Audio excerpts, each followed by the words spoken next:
Es la mañana de un viernes con tormenta. El río se confunde con la bruma. El acero del día amortigua las conversaciones de quienes se refugian de la lluvia en las escalinatas del pabellón 2, Facultad de Ciencias Exactas. Colgadas de las ventanas están las banderas. Sin salarios dignos la UBA no funciona. No al veto. En uno de los pisos se lee en letras de molde en lucha.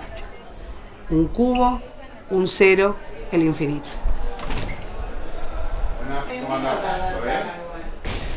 Llegamos a la oficina de la comisión interna y Andrea nos recibe con una amplia sonrisa. Dejamos paraguas y mochilas mientras circulamos un mate antes de la recorrida. Hola, soy Andrea Peralta. Trabajo en la Facultad de Ciencias Exactas y Naturales hace 34 años y en el 2006 empecé con esta búsqueda en nuestra facultad. En el 2006 teníamos 3 compañeros desaparecidos y bueno, ahí me empiezo a involucrar siendo miembro de la comisión interna hace 20 años que seguimos en la misma gestión.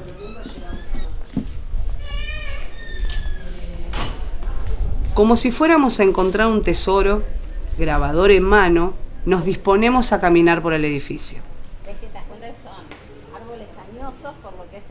Apuradas bajo la lluvia, cruzamos rumbo al cero más infinito. ¿Ves la forma así? ¿Ves las pancitas? Un grupo de estudiantes juegan en una mesa de ping-pong. Otros dispersos en las galerías vidriadas leen y conversan mientras toman mate. Bajando unas escaleras nos detenemos ante uno de los murales. Tiene la misma estética del otro, ¿ves? Estudiantes, graduados y no docentes. Allí están los nombres y las fotos de los y las desaparecidas de Exactas. Vamos, te muestro.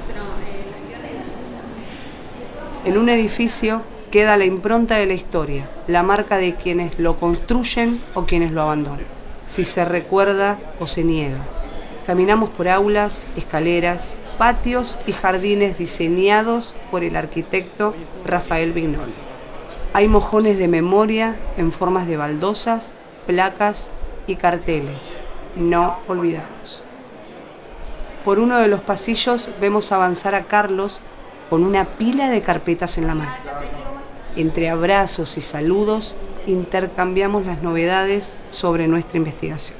Mi nombre es Carlos Borges, yo también soy de la Facultad de Ciencias Exactas y bueno, desde que ingresé, no solamente mi rol como estudiante, sino también me vinculé a las organizaciones que se estaban armando con la recuperación de la democracia y eso, bueno, se trasladó a mi actividad en el Centro de Estudiantes, luego como consejero directivo también del claustro de estudiantes y seguí avanzando en la facultad con cargos docentes y en algún momento tuve un cargo no docente y eso significó también la inmediata afiliación al sindicato, muy orgullosamente, a PUBA. Y en el caso particular de la actividad de derechos humanos, así también se tomó desde el principio de la recuperación de la democracia, de todos los compañeros, estudiantes, docentes, no docentes, que fueron víctimas de la represión, de recuperar esas historias. Se larga un chaparrón. Refugiadas en una de las galerías, vemos cómo el agua resalta los diferentes verdes de los árboles. Un cubo, un cero, el infinito.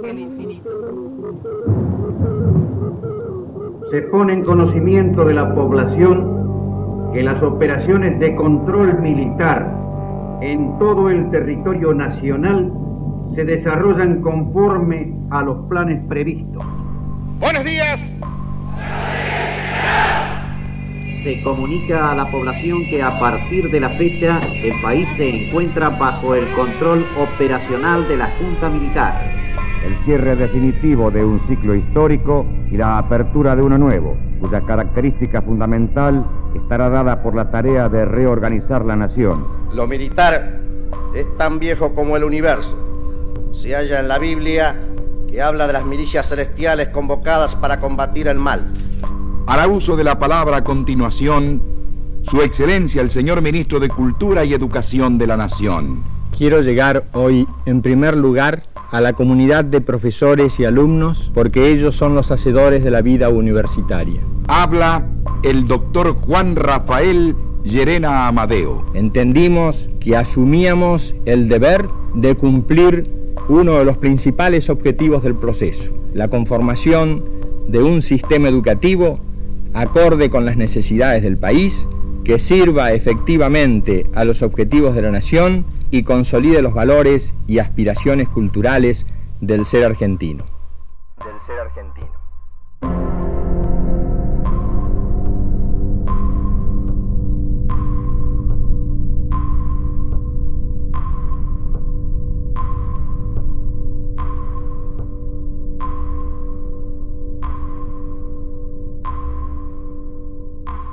Exactas fue una de las facultades más mutiladas en la época del proceso porque muchos docentes, científicos tuvieron que irse del país, muchos desaparecidos, y entre ellos 3 compañeros desaparecidos, pero eso no se supo hasta años después. Y ya habla para el pueblo de la nación argentina, su presidente. El 10 de diciembre se celebra a nivel mundial el Día de los Derechos Humanos. En Argentina coincide con la recuperación de la democracia en diciembre de 1983. Compatriotas, iniciamos todos hoy una etapa nueva de la Argentina. Comenzó allí la lenta pero eficaz y persistente reconstrucción democrática. Fueron años en los que convivieron el miedo y la esperanza, el inicio de una tarea que aún continúa. De asegurar hoy la democracia y el respeto por la dignidad del hombre en la tierra argentina. Fue muy importante la cierta gestión que hubo bien al inicio de la recuperación de la democracia, que permitió reconocer que aparecieran estos primeros nombres de compañeros no docentes desaparecidos. En los últimos años, en los últimos meses, si se quiere, de la dictadura, cuando ya se conforma el Centro de Estudiantes y se incorpora una Secretaría de Derechos Humanos en el primer Centro de Estudiantes que se hace a fines de la dictadura.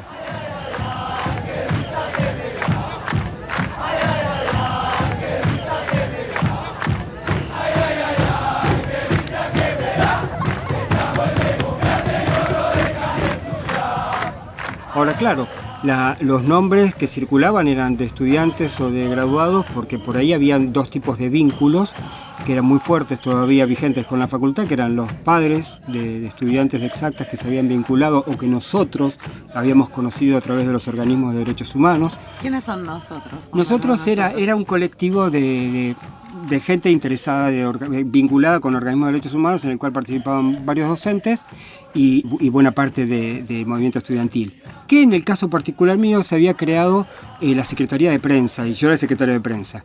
Y entonces nosotros habíamos tomado como decisión ir difundiendo esos nombres y las historias de ellos, difundiendo lo poquito que sabíamos.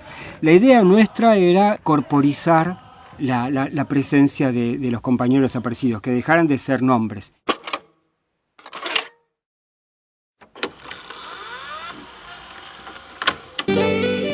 Estamos con Gregorio Klimovsky y la pregunta cae madura. ¿Cuál es la relación entre ciencia y política? Hay varias cosas.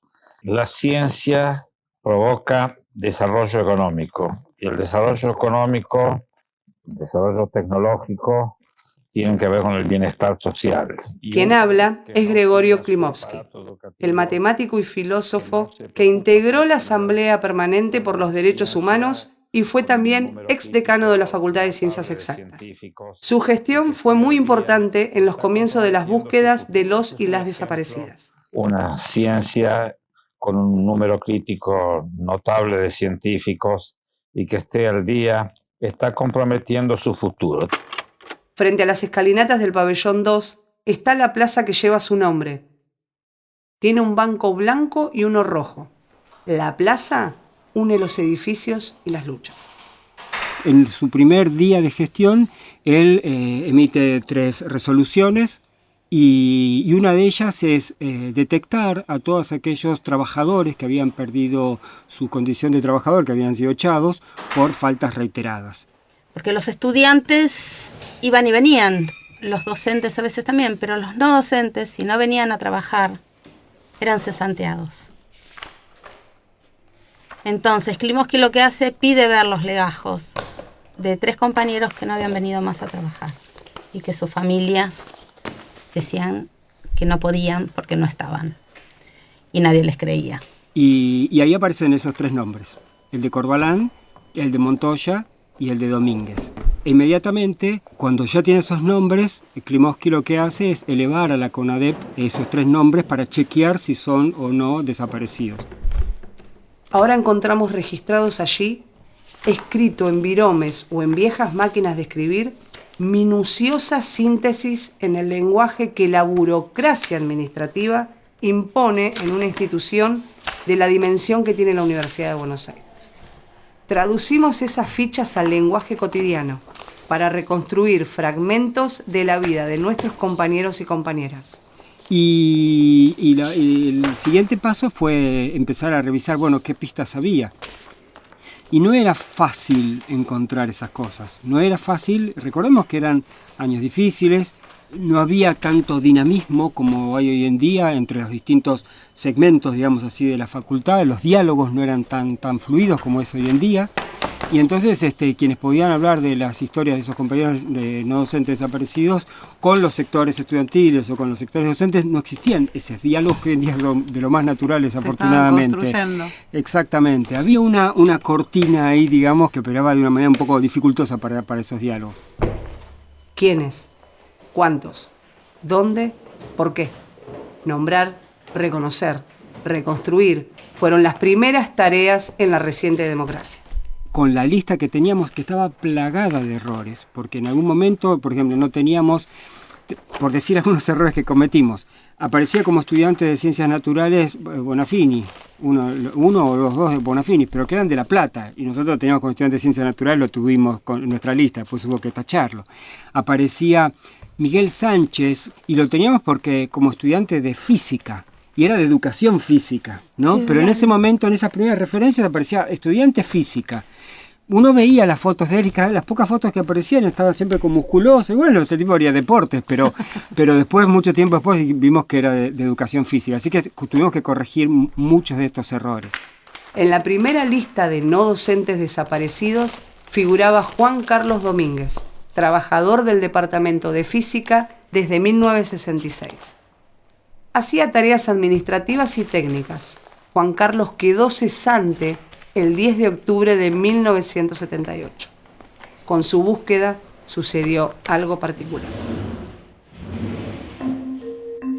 Y la tercera persona, Domínguez, unos años más tarde, pensando que estaba desaparecido, vino de visita a la facultad.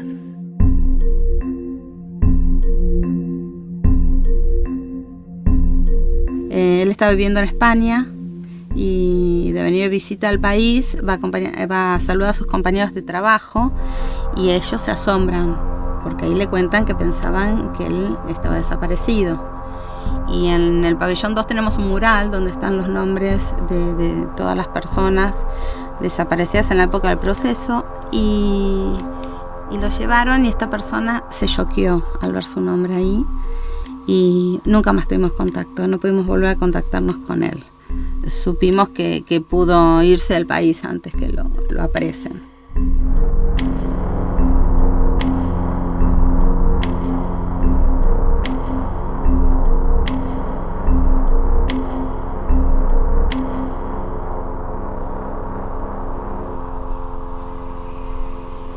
Volvemos recorriendo pasillos anchos, reconfortadas por el efecto de la alianza entre la vegetación y la estructura del lugar.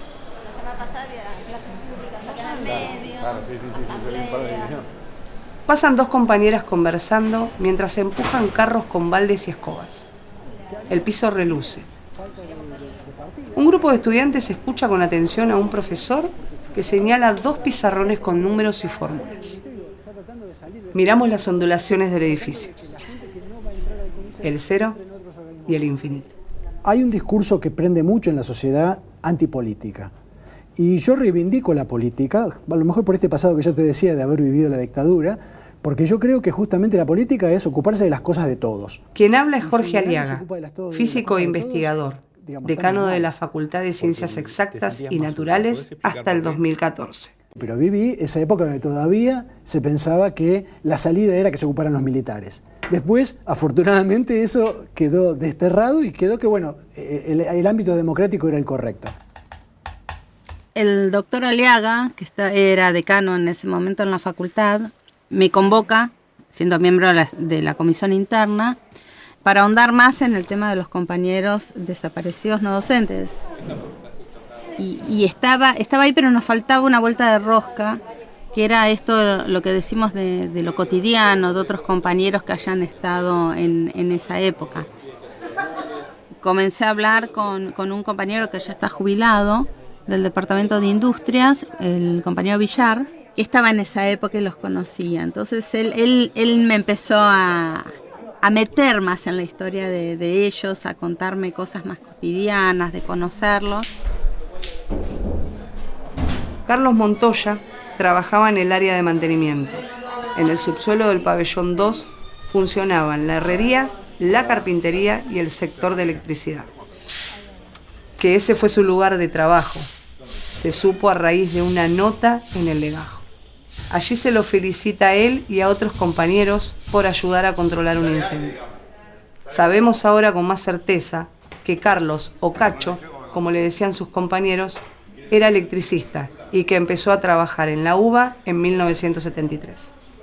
Su paso fue relativamente breve, hasta su fecha de desaparición en 1976. Y pasa el tiempo y tal vez madura la idea de que podía haber información justamente en aquello que Klimovsky había buscado, porque los habían echado, en esos papeles que para nosotros era en principio una cosa meramente burocrática, ¿no? Se trató entonces de encontrar entre archivos y legajos las huellas e insistencias dispersas entre documentos. Ahora, cuando fuimos y los leímos, ahí había una historia que lo completaba. ¿Por qué? Porque lo que uno podía ver era un diálogo cuando se enviaba el telegrama de despido de los trabajadores. La familia venía y decía qué es lo que sucedió. Contaba a mi esposo o a mi hijo, o a, digamos, lo secuestraron y por eso no está viniendo. Entonces, lo que hacía la facultad, el representante burocrático de la facultad, era, bueno, extenderle 15 días y luego lo extendía 15 días más y después ya venía el telegrama de despido. Una nota fechada el 21 de mayo del 76, dirigida al entonces secretario técnico, dice así. Cumplo en informarle que el señor Carlos Montoya, agente de este departamento, falta sin aviso desde el día 13 de mayo de 1976 hasta la fecha. Se procedió a enviarle el telegrama correspondiente al cuarto día consecutivo de inasistencia, combinando a su reintegro bajo causa de cesantía, sin ninguna respuesta hasta el momento. Dejar de ir a trabajar sin aviso se considera abandono del puesto de trabajo y la persona queda cesante. Esto cerraba, de manera injusta, su legajo. Uno sabe que en la facultad hay un abogado que es un responsable legal, ¿no? Y ese abogado recibe la visita de la esposa de Montoya, quien viene a hacer su descargo. No está viniendo porque lo secuestraron. Él la sienta y le toma testimonio y eso lo mete en el legajo, con lo cual uno tiene una descripción en ese legajo del secuestro. No solamente del secuestro, de todo lo que pasaron, de todo lo que rompieron, de lo que allanaron en un departamento del barrio Ejército de los Andes. Durante la búsqueda, Florencia, compañera no docente de sociales, encuentra el testimonio de Luisa. Para los 40 años de democracia, creo, APUBA hace una muestra en Fábula sobre la trayectoria de la Secretaría de Derechos Humanos.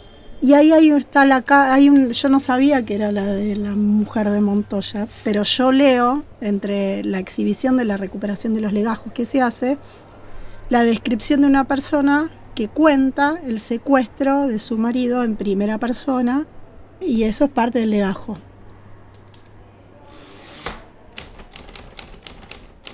El 24 de mayo de 1976, 2 meses después del golpe de Estado, Luisa Beatriz de Montoya dirige al jefe de Departamento de Mantenimiento otra carta mecanografiada. De mi mayor consideración, me dirijo a usted con efectos de comunicarle que mi esposo Carlos C. Montoya no podrá concurrir en el término establecido de 24 horas a reintegrarse al servicio, por razones que a continuación les pondré. El día 12 del corriente mes, siendo las 2:30 horas, se presentaron a nuestro domicilio un grupo de hombres fuertemente armados, no identificados, secuestrando a mi esposo, sin que hasta este momento haya podido dar con su paradero. Ruego a usted contemple esta situación por la cual estoy atravesando y se le dé una prórroga de tiempo razonable para ver si aparece mi esposo o no. Comunico también a usted que he presentado 3 pedidos de amparo de recursos de habeas corpus, siendo las respuestas negativas por parte de las autoridades. La carta tiene agregados en lápiz con las H's que faltan.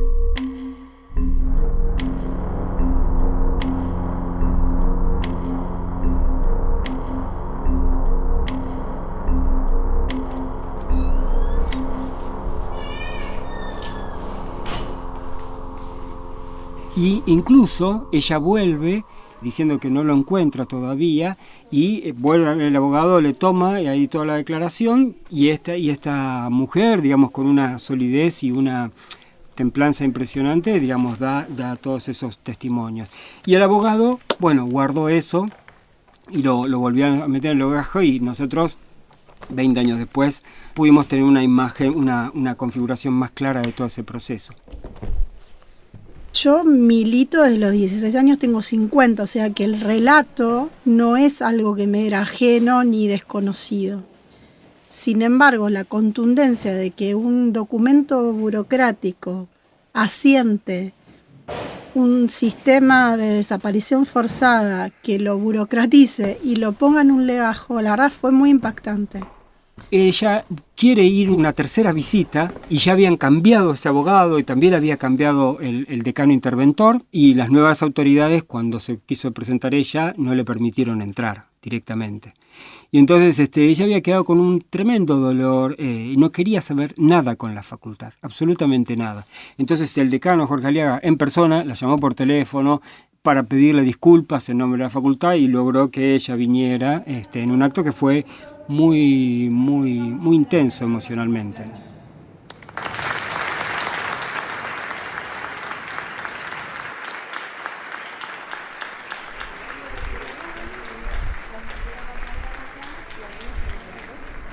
Volvemos por los jardines, ahora solo llovizna. El aroma del río extiende el paisaje y lo une con el Parque de la Memoria. Esta es la muestra presencias que habla Carlos en el video, en el audio. Sí. Nosotros tenemos unos banners, que es una muestra que se llama Presencia.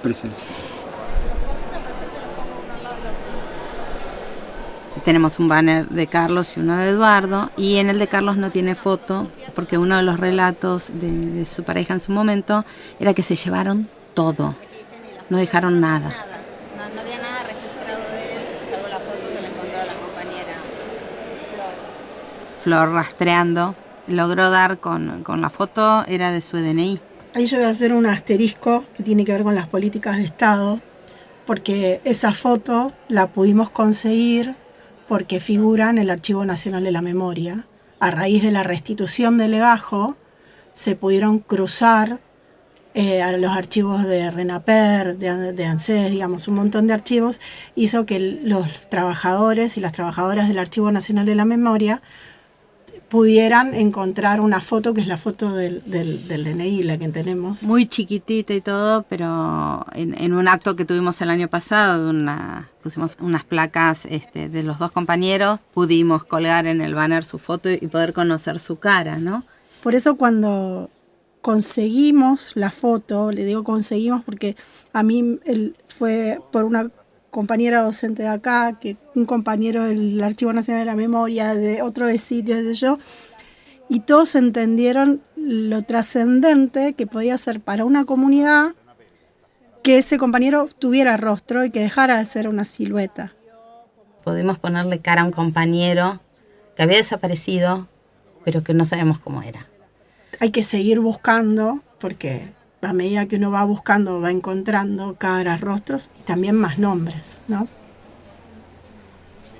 No positivo es si votar. No, estaba en el codo de la plaza. Hoy todo el grupo está animado, porque el miércoles pasado los diputados votaron a favor de una ley de financiamiento universitario. Nos contamos en qué lugar de la plaza estábamos cuando nos llegó la noticia. Venimos a escuchar y al mismo tiempo dejamos rebotando esperanzas y planes de lucha en defensa de nuestro trabajo, en defensa de la educación pública. Creo que estas búsquedas de las huellas de la memoria, que es lo que estamos buscando con esta memoria no docente, también es eso, porque hay como recovecos en el sistema que hacen que no los hayan podido desaparecer de ninguna forma. Y vos mirás, son 10 desaparecidos no docentes. Están todos alrededor del 77, ya estaban desaparecidos, muchos estuvieron en la ESMA. Y es como la ferocidad por borrar su huella, es como una pequeña revancha que nos damos como laburantes para no dejarlos borrar. Digo, por eso estamos acá. Entonces dejar registro de todo esto, me parece que en estos tiempos que corren y quizás en un grupo etario que no es consciente de lo que pasamos en este país y no queremos volver a pasar. Y me parece que estos espacios también sirven para eso. Quizás aparecen más casos de compañeros o compañeras no docentes desaparecidos. Quizás esto también ayude a que esa información empiece a abrirse más, ¿no? A saber que tenemos que seguir buscando. ¿Qué es tal vez lo que uno puede pensar que una institución y su gente hacen cuando los tiempos son malos? Resistir, es decir, no olvidar y recordarle a los demás que quieren olvidar que no vamos a olvidar.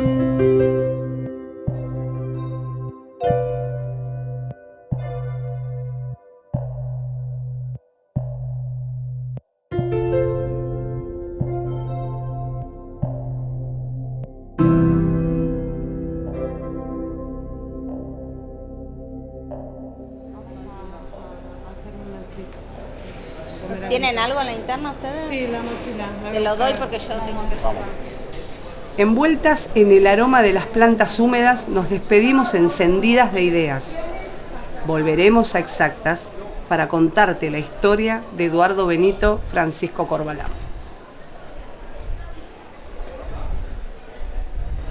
Regresamos por las calles de Ciudad Universitaria rumbo al tren. Ya casi no llueve, pero el día quiere permanecer entre grises y lavandas. Rebotan palabras de A3, un cubo, un cero, el infinito. Verdad, memoria, justicia.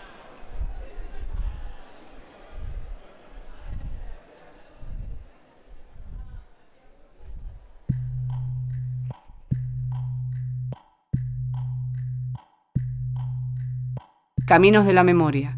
Una producción de la Secretaría de Derechos Humanos y Género de APUBA, Sindicato No Docente. Secretario General, Luciano Cañachi. Coordinación General, Mariana Baglietto. Equipo de investigación, Andrea Peralta, Jimena Villaverde, Julieta Merlino, Valeria Lallanes, Ivana Otero, Mariana Baglietto, Carlos Borches y Florencia Méndez. Guión, Ivana Otero, Maitén Rodríguez y Gustavo Slep. Narración, Agustina Marchesi. Voces adicionales, Iván Otero, Juan Pablo Berch, Gustavo Intrieri, Eduardo Vidarreina. Realización integral y edición, Juan Pablo Berch. Música original, Juan Pablo Berch, con arreglos de Lucio Schreier. Idea original, Florencia Méndez. Grabado en los estudios de radio del CEPIA, Facultad de Ciencias Sociales. Agradecimientos. Mesa de la Memoria de la Secretaría de Derechos Humanos y Género de APUBA. A las familias de nuestras compañeras y compañeros desaparecidos.